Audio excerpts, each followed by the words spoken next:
경제하는 사람들의 마음을 읽어보는 코너 호모 이코노미쿠스입니다. 요즘 이 내 집 마련을 계획 중이신 분들 고민이 많으실 겁니다. 정부가 대책을 내놓지만 집값은 잡히지 않고 예상치 못한 결과로 좀 흘러가는 양상도 보이는데요. 일단 지난 70 이 부동산 대책이 다주택자 세금 강화에 초점이 맞춰졌다면 다음 대책의 핵심은 주택 공급이 될 거란 관측이 많습니다. 과연 어떤 카드가 등장하게 될지 오늘의 호모 이코노미쿠스에게 직접 물어볼까 하는데요. 전국에 수백만 개 공공주택을 지어온 곳이죠. 한국토지주택공사 LH 변창흠 사장 함께하겠습니다. 안녕하세요. 네, 안녕하세요. 네. LH 사장 이전에 이 서울주택도시공사죠. 이 SH 사장도 지내셨고 또 현 정부 공공임대주택에 관련해서 여러 가지 좀 아이디어를 제안하신 자타가 공인하는 부동산 전문가가 아닐까 싶습니다. 아무래도 이제 부동산 후속 대책에 누구보다 좀 깊이 관여를 하고 계신 걸로 알고 있는데 이 LH의 가장 중요한 임무 중에 하나가 또 주택 공급이다 보니까요. 지금 관련해서 논의가 구체적으로 지금 진행이 되고 있을 것 같은데 좀 들려주신다면요.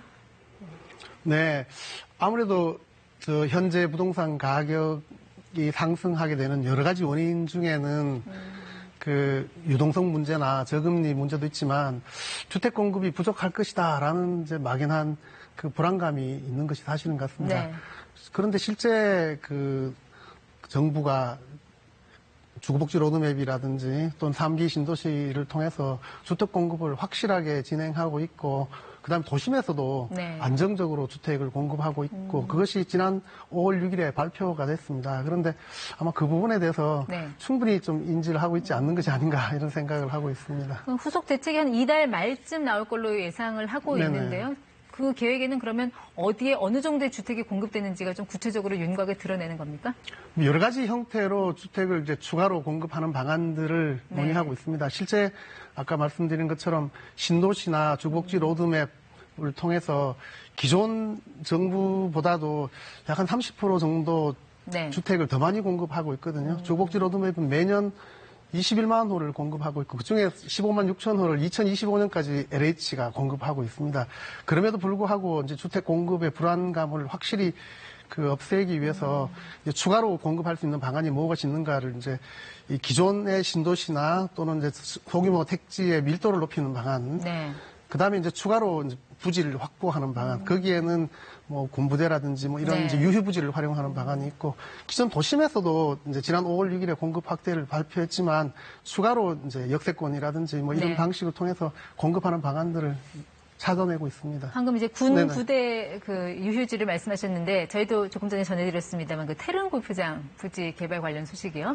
이 태릉 골프장 만약 개발을 하게 된다면, 여기에 어느 정도 공급이 가능할 걸로 보시나요?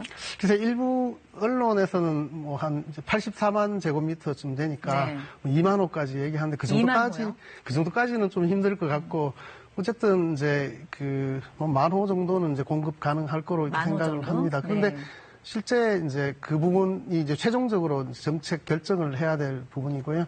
그 외에도 사실은 이제 서울은 면적이 생각보다 많이 넓습니다. 파리보다 거의 3배 정도 되기 때문에 우리가 활용할 수 있는 부지는 워낙 많고 역세권이라든지 또는 중공업 지역이라든지 그다음에 저층 주거지도 워낙 많기 때문에 다양한 방식으로 주택 공급이 가능하다 이렇게 생각을 합니다. 일각에서는 서울 중심부의 아파트 층수를 높여서 그러니까 일명 이제 고밀도 개발을 통해서 주택 공급을 늘리는 이런 방안도 들어갈 거라고 하는데 구체적인 좀 계획 같은 거 지금 잡고 계신 게 있으신가요?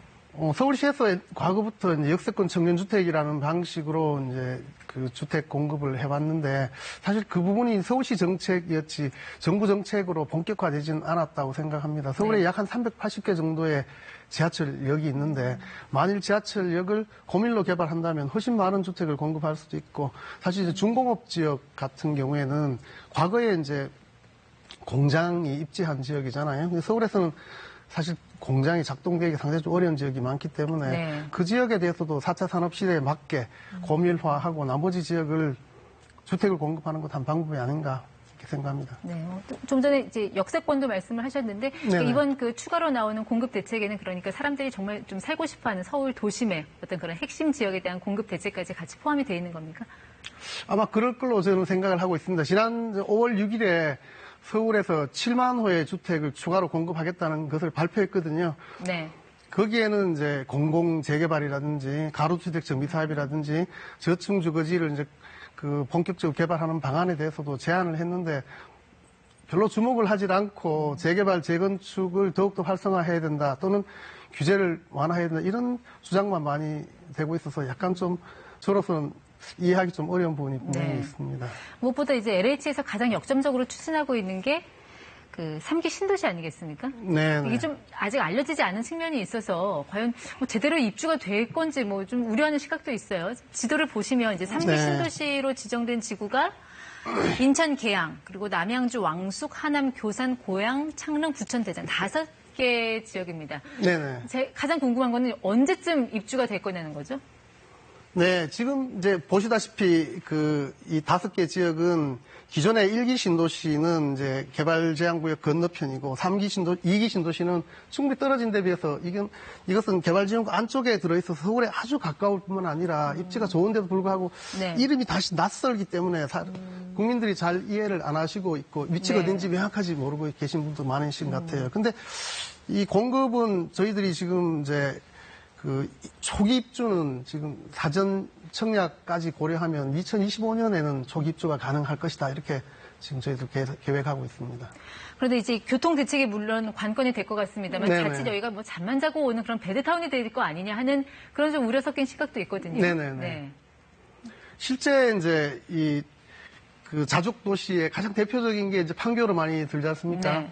판교 규모가 약 한 13만 평쯤 되거든요.